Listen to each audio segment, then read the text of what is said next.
Hello, this is Dee from the Fishing Gardeners, coming back at you. So I'm going to tell you some positive and negatives about gardening.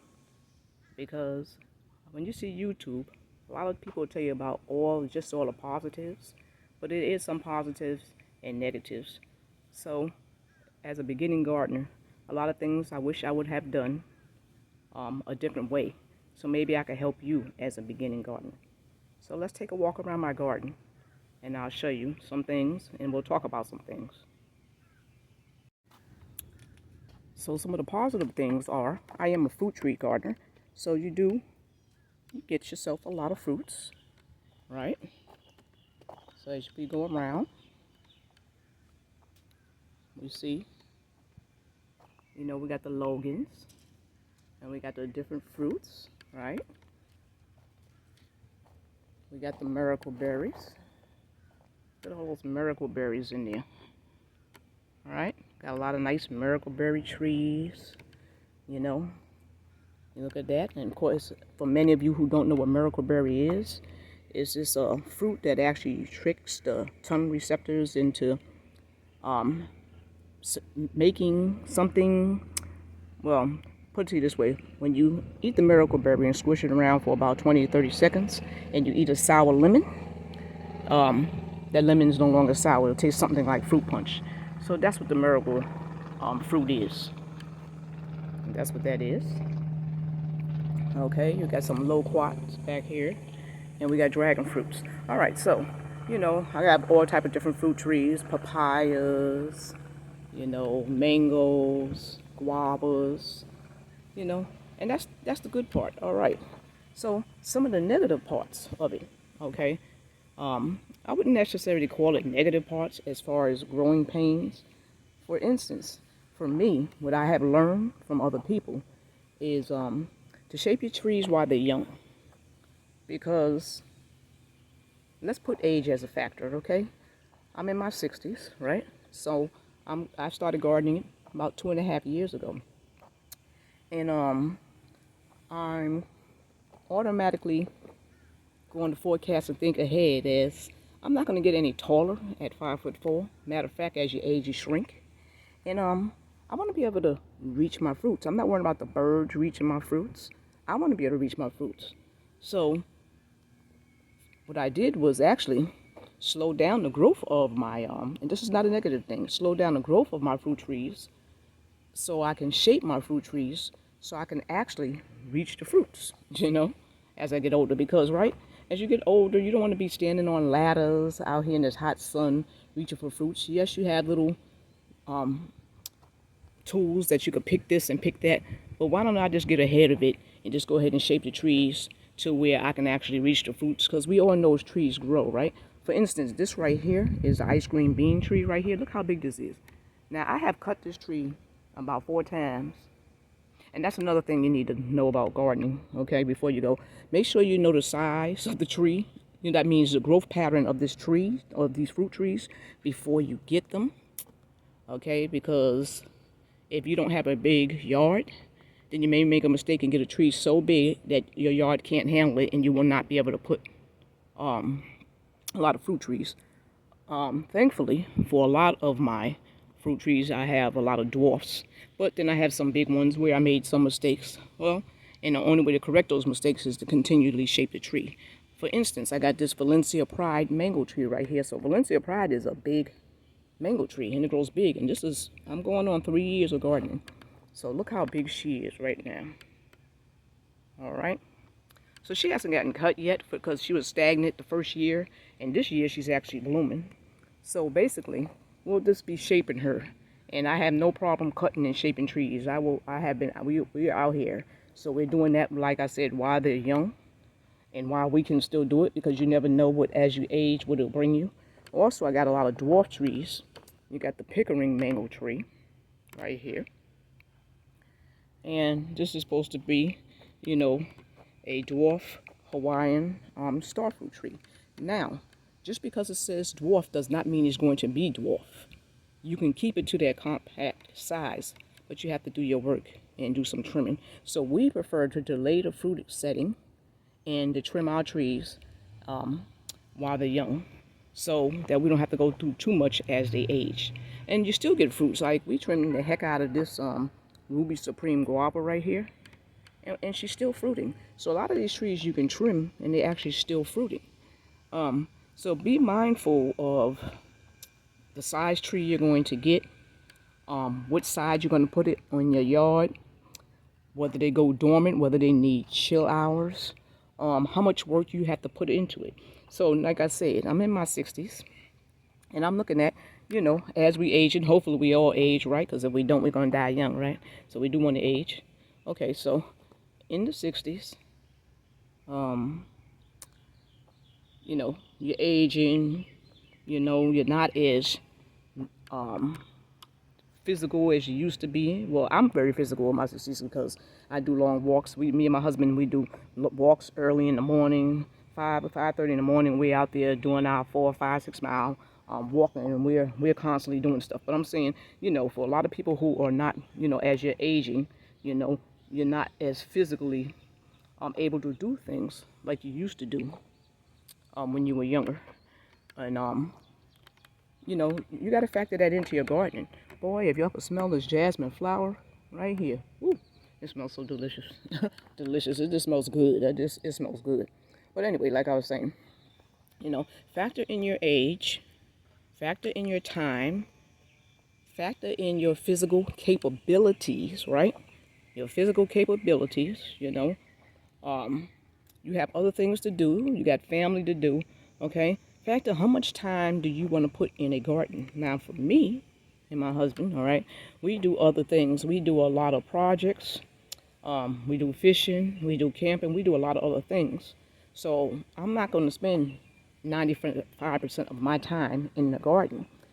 So with that in mind, we made sure that we put a garden together that we could be going for a week or two, and we're not going to see too much of a difference because we got a fruit garden more.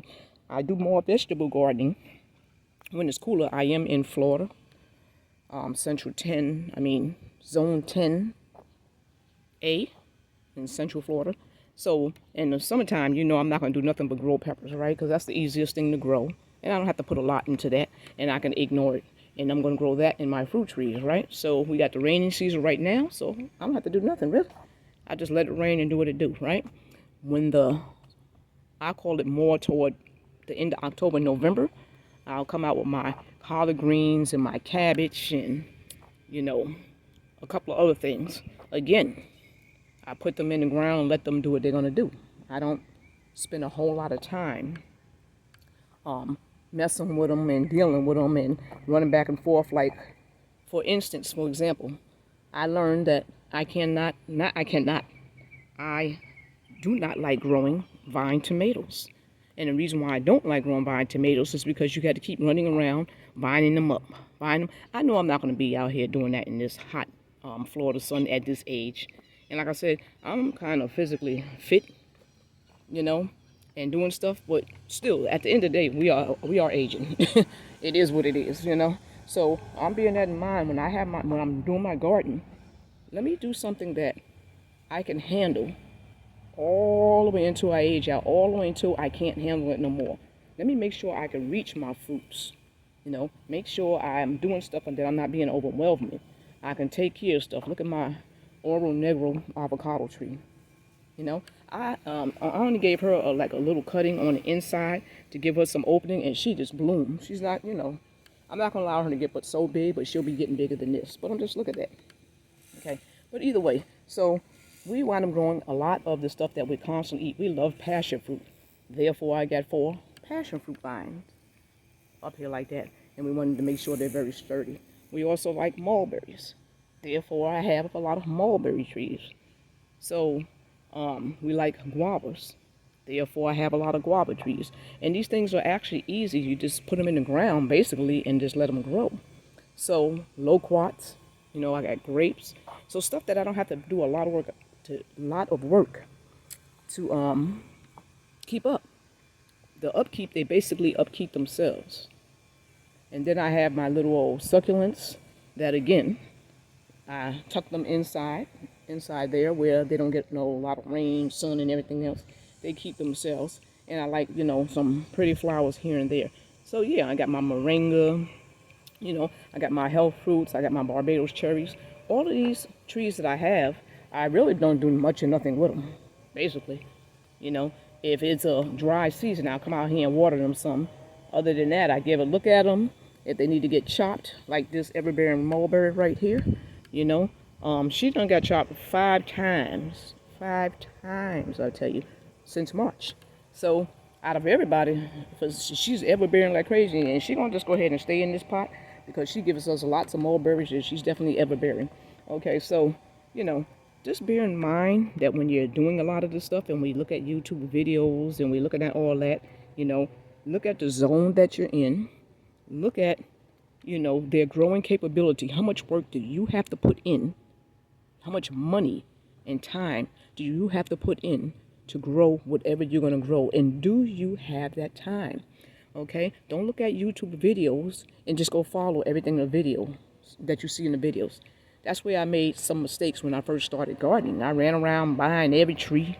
Didn't even take the time and see if they needed chill hours for, certain plums in the area I'm in and how much chill hours I get for plums, peaches, or whatever have you.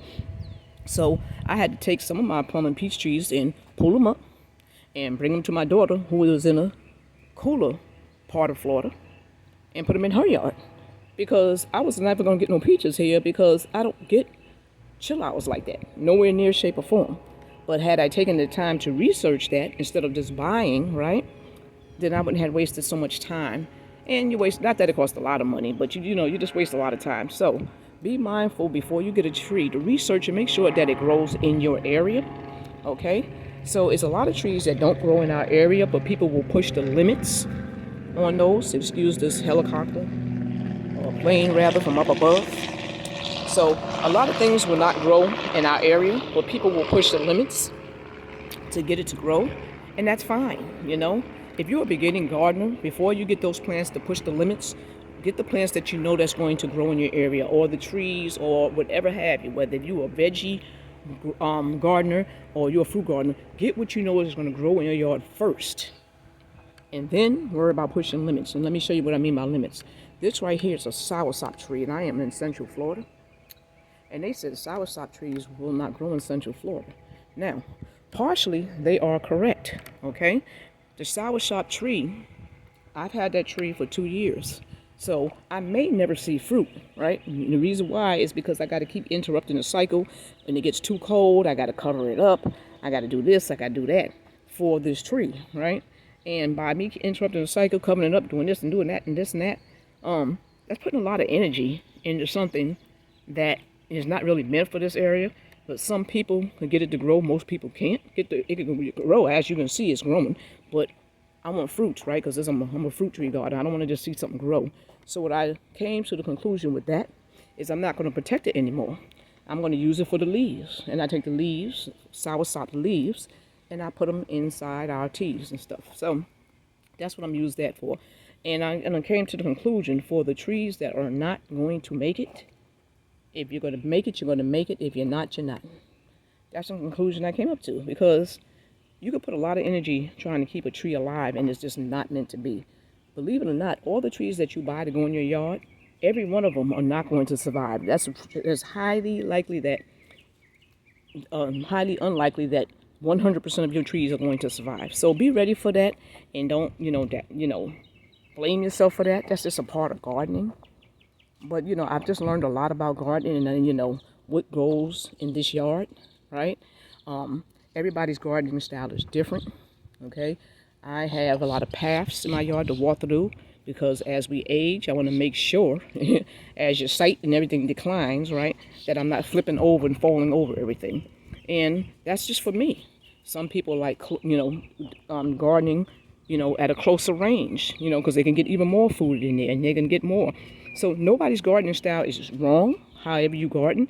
All gardens to me are beautiful. I don't care what your garden look like. If you like your garden to look like a jungle, that's beautiful. If you like your gardening to be spaced out, that's beautiful. If you like your garden just to be on half side, however you do it, because you're growing something and it's beautiful. So never look at somebody else's yard and be like, oh, and be embarrassed with your yard or whatever, because long as you're growing something, that's beautiful. But I'm just telling you, grow what you can grow. Don't grow what you see other YouTubers growing.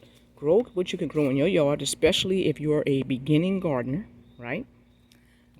Get the fruit trees or the veggies that's the easiest so you can start off so you will not get frustrated, because I'm going to tell you, if you start getting frustrated, and there's enough frustration in today's world.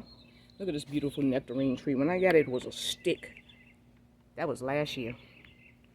Okay, she's 2 years old. So anyway, if you get stuff that can't grow in your yard and you start getting disappointed and frustrated, you're frustrated at the job, you're frustrated at bills, now you're frustrated with your gardening. Well, that's not what gardening was supposed to be. It's what's supposed to be your peace. Then you're trying to do too much. Scale back and relax some. Okay? That's all you do. Scale back and relax some. You don't have to do it all at one time. It takes a while. I am, again, going on 3 years. And we've actually scaled back a lot. So a lot of trees I had to get rid of because I was not willing to put a lot of time and energy into something that just was not going to make it. And you may say, well, how do I know it was not going to make it if you're going on 3 years? Because it was dying. Like such. A blueberry plant, right? So this is how it tells me. This one right here, I've been having trouble with, and it's been dying, right? Now look at all the rest of my blueberries.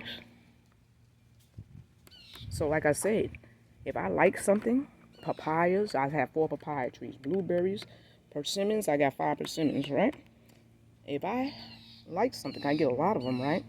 And then you have that same one that's constantly giving you problems. Something's eating it up, something's doing whatever it's doing to it. It's just not going to make it.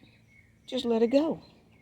I mean, how much energy are you willing to put into a tree that you may have paid $19 for? Okay? That's another thing I wanted to tell you, okay? If you get a tree for $35, $40, $50 or whatever, be mindful of how much money you're spending to help this tree grow. Now, a lot of people say, oh, pay yourself off. I beg to differ. Sometimes they do and sometimes they don't. And it may take a long time, right? So if you get a tree for $40 and you're spending $2,000 to protect this tree, to do this and do that and do this and do that, to get 2 or 3 fruits, maybe you need to ask yourself, is it worth it? And that's how come we wind up letting certain trees grow. Not that we spent that much money on them, but we looked at, was it going to be worth it? And was it realistic for our age as far as what you can do now? See, a lot of people looking at what they can do now. Now you can afford the soil. Now you can afford the mulch. Maybe you could afford fertilizers or whatever you use, which I don't waste my time using anything but the fish emulsion, But maybe you could afford it now. So what happens when 5 years from now when you can't afford it? But you got your trees so used to that stuff that you was putting in there, and now you got to take it away. Will all your fruit trees start dying? They're not fruit no more because you kept feeding it something, and now you can no longer afford it. Think about that also, okay? Try to help your trees become strong and depend on their own and Mother Nature as much as possible. Because I'm sorry, but things are going up. And sooner or later, you're not going to be able to afford to do a lot of stuff. Okay? Try to make your yard as maintenance-free as possible. If you look at our yard, it's all mulch, right? So we're looking at it like, I didn't want to be back here trying to cut grass and weed eat all in between these trees. So we took the time to mulch it. And that was, a year ago? A year and a half ago? And I ain't had to worry about cutting grass and worry about weeds. So that's what you call a low maintenance garden, right? And I'm already forecasting when I get to, a couple of more years in aging, as I'm aging, I don't want to be doing all that type of stuff. I can do it now. That don't mean I can do it 10 years from now, right? So 10 years from now, I got bigger trees. I got bigger this. I got bigger that, right? Like the people behind me, their trees are a lot bigger, right? And a lot of them have never been trimmed. So therefore, by the time it's time to trim, now they got to go pay somebody, $900, $2,000, $3,000. I heard some high, crazy amounts of money to cut somebody's tree. That's okay. I'm going to train mine right now because I know I'm not going to have 10 years from now that type of money for somebody else to do it. So I might as well go ahead and train it now, train my trees now. So yeah, this is a video. I know it's a little long-winded, but just think about these things when you're gardening, okay? Nobody knows your gardening style but you. Nobody knows how much time that you have to spend in that garden but you. Remember, factor in your vacations, factor in your work, factor in your relationships with your families, factor in the other projects and things that you have to do in the house, outside of the house. Factor all of that in before you go crazy gardening. Now, do grow something. I don't care if you just sit there and grow a tomato plant, okay? Grow something, because not only is it enlightening, it's good to learn how to, in today's world of everything getting so expensive, to grow some type of food that you like. And once you start, another thing they don't tell you is gardening can be very, very addicting, okay? It's very addicting. Not that it's bad, but, I'm just telling you, it can be very addicting. I ran around buying trees like crazy just to turn around and have to give a couple of them away. So it can be very addicting, and that's not a bad thing. People can be addicted to drugs. You'd rather be addicted to gardening, right? But anyway, so I'm just bringing you this little video on, the different aspects of gardening. And I love gardening, and yes, I would do it over and over again. Just a lot of things that I would have changed. I would have researched more, even though looking at YouTube is not going to be to tell it all. In your backyard of your garden, in your time, and what you can grow and what you can't grow. So enjoy your gardening. Make sure that's your peace. It should be your peace to sit there and just watch something grow, something that's not giving you an attitude and talking back. Well, sometimes these trees do give you an attitude, but you know what I'm talking about, right? I want you to enjoy your gardening. Let that give you peace. If anything in the world doesn't give you peace, let a hobby give you some type of peace, because we all need some type of peace in this world, right? Everything doesn't have to be stressful, so don't make your garden stressful. Grow your garden exactly the way you want. Take your time putting your garden together. Please do your research before you get your trees, right? Or fruits, or I don't care what you get. Do your research on how much time that you have to put into your garden. Nobody on YouTube can tell you how much time you have to put into your garden. So learn some things and read from YouTube. Learn some things what not to do on YouTube, because that actually helps you too when you watch other people. Not telling you their failures, but as you start gardening and lasting, as you start becoming more aware and more knowledgeable about gardening, you start realizing what not to do, right? To save you time and money. So hopefully this message is helping you some. And like I said, I'm not putting down gardening. I just want to bring some more awareness to the fact that there are positive and there's negatives to gardening. And gardening can be beautiful, and it can also be a headache. It depends on how you garden. So start, small, start slow. And if you can, just, I don't care, Google, whatever, research before you put things down, okay? Research your area. Make sure you can grow it so you can put things down. Also, if you join gardening groups, that also helps you a lot. You can get a lot of questions answered in a lot of these groups. And sometimes people will even swap with you, so you don't have to spend a whole lot of money buying a lot of these plants and stuff. So I'm going to go ahead and end this video, and hopefully you're having a blessed day. Goodbye.